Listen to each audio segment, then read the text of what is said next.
Halo teman-teman, ketemu lagi bersama saya Adnan Parangi. Jadi video saya yang kemarin itu ya lumayan rame sih, banyak yang nonton soal pembahasan developer nakal.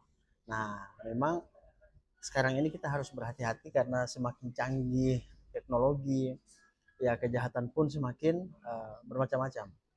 Nah, diantaranya developer nakal, ataupun misalnya dia tidak nakal tapi kita apa ya dirugikan akibat perbuatannya dia, sehingga hal-hal seperti itu harus kita mitigasi atau kita cegah sejak awal. Nah, pada video saya kemarin itu ada yang bertanya, nah developer mengagungkan sertifikatnya ke bank, kemudian mereka sudah bayar lunas, kemungkinan begitu ya kalau saya menafsirkan pertanyaan ini.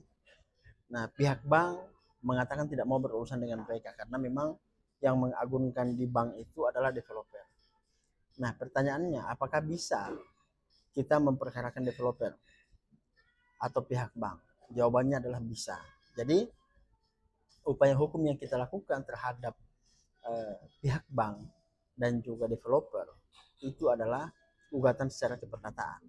Karena secara fakta bahwa memang kita sudah membayar lunas tuh rumah tersebut, tapi sertifikat itu tidak ada atau AJB-nya tidak dilakukan. Nah, ini kan pelanggaran-pelanggaran hukum, perbuatan-perbuatan melawan hukum yang tidak bisa dibiarkan.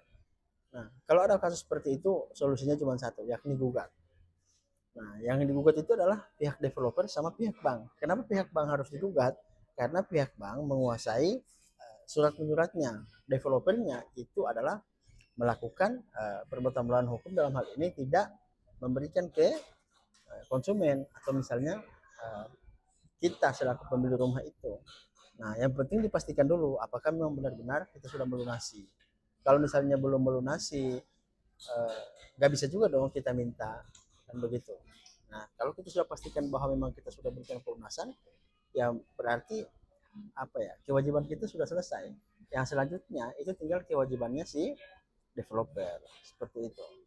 Nah, tapi kebanyakan juga orang dia kreditnya itu atas nama dia, bukan lagi developer.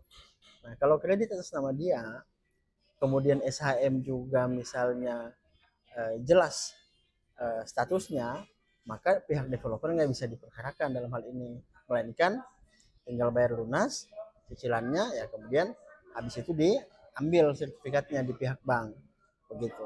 Nah, kalau misalnya ternyata eh, pihak pemilik tanah keberatan, yang dipersoalkan misalnya tanah itu belum dibayar lunas, nah tentu itu urusannya dengan developer, bukan dengan kita atau dengan teman-teman sebagai pembeli rumah itu, begitu.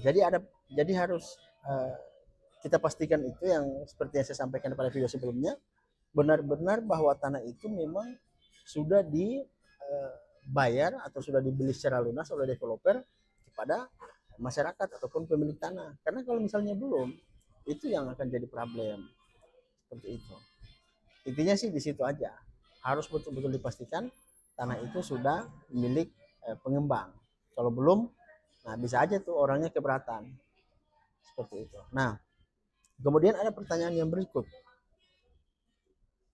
kalau saya kasusnya suami saya dipolisikan oleh pihak developer karena mereview di Google Map tinggal di perumahan yang saya sepakati. Alasan mengapa saya review, yang pertama karena kontak suami saya sudah diblok oleh developer. Nah, ini dia posting berarti ini. Kemudian agar berhati-hati, oh himbauan kepada pembeli, pada masyarakat. Saya dan suami merasa di PHP mengenai bonus yang dijanjikan. Nah, ini yang begini-begini. Jadi kalau ada yang dijanjikan dan itu tidak dilaksanakan, nah jatuhnya bukan prestasi dong. Apa namanya? Cedera janji. Jadi apa yang dijanjikan itu harus ditunaikan. Tidak semua keluhan ketika masa garansi dipenuhi oleh pihak developer. Rumah sudah setahun lebih masih bocor dari awal ditempati. Nah, ini keluhan-keluhan konsumen yang sebetulnya harus diakomodir, harus didengar oleh developer. Tapi surat pemanggilan polisi tidak disebutkan ayat berapanya, hanya dicantumkan pasal 310 KUHP. Oh, jadi pihak developer melaporkan pembeli rumah, konsumennya. Yang jadi pertanyaan saya, apakah suami saya dapat dipidanakan menggunakan pasal 310 tapi tidak dicantumkan ayat berapanya? Jawaban saya bukan soal ayat berapanya, tapi kalau benar apa yang ibu sampaikan, bukan ibu, ya pokoknya ibu atau bapak lah, yang jelas kalau itu benar adanya yang disampaikan itu, maka tidak bisa, menurut saya pribadi itu nggak bisa dipidana, karena kan ibu menyampaikan fakta. Yang bisa dipidana itu ya kalau dia berbohong, fitnah. Kalau ini kan fakta, jadi nggak ada masalah, nggak ada delik menurut saya di situ. Bukankah ini termasuk tindak kriminalisasi? Nah, saya bisa saja bilang ini memang benar bentuk kriminalisasi, karena memang selain dirugikan dengan diberikan rumah yang katakanlah kurang layak, kemudian dilaporkan ke polisi juga. Kemudian yang ketiga, apa yang sebaiknya saya lakukan sedangkan proses hukum masih berjalan, namun saya akan mengembang karena mediasi yang belum tercapai terus-menerus. Kalau menurut saya, kalau persoalan ini tetap tidak ada solusi, maka ibu atau bapak sih ini, pokoknya penanya harus tegas ke polisinya. Kalau memang tidak terpenuhi unsur pidananya, minta saja kasus itu ditutup. Gitu. Kalau misalnya memenuhi unsur pidana, ya berarti harus naik ke tahapan P21 untuk dilakukan penuntutan. Seperti itu. Kalau polisinya ternyata tidak mau menaikkan kasus itu atau nggak jelas penanganannya, ya bisa dilaporkan polisinya ke Badan Pengawasan Penyidik, Bawasidik. Jadi apa yang sebaiknya saya lakukan jika surat pecah tanah masih belum kami terima? Nah, ini ternyata tanahnya belum dipecah. Nah, kalau memang belum dipecah, yang harus dilakukan adalah sepanjang ini sudah lunas ya. Kalau misalnya sudah lunas, ya berarti yang harus dilakukan adalah menekan, men-stressing developer supaya segera melakukan itu. Kalau dia tidak mau atau lambat atau tidak melaksanakan itu, ya sudah, silakan digugat dia. Yang penting pembayaran sudah lunas. Makanya yang harus dipastikan di sini adalah pembayarannya sudah lunas. Nah, tapi kita lihat lagi apa poin-poin yang tertuang dalam PPJB atau misalnya AJB. Kalau misalnya ternyata poin-poin itu menyepakati misalnya apabila pembayaran sudah 80%, maka harus dilakukan pemisahan atau misalnya nanti lunas dulu.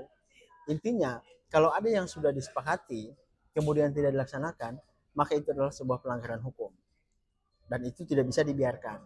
Nah, misalnya kayak tadi tuh rumah bocor, padahal misalnya dijanjikan bahwa rumah ini layak huni, kemudian ada janji-janji mengenai bonus. Nah, keluhan ketika masa garansi tidak dipenuhi padahal di awal pembicaraan itu ada. Nah, ini kan nggak bisa kayak gitu. Kalau misalnya developer menjanjikan misalnya ada apalah bentuk-bentuk janjinya untuk melariskan rumah itu atau misalnya jualannya, ya harus ditunaikan semua, nggak bisa ada yang terlewatkan seperti itu. Jadi kalau ditanya developer bisa diproses hukum atau tidak, saya menjawab itu bisa.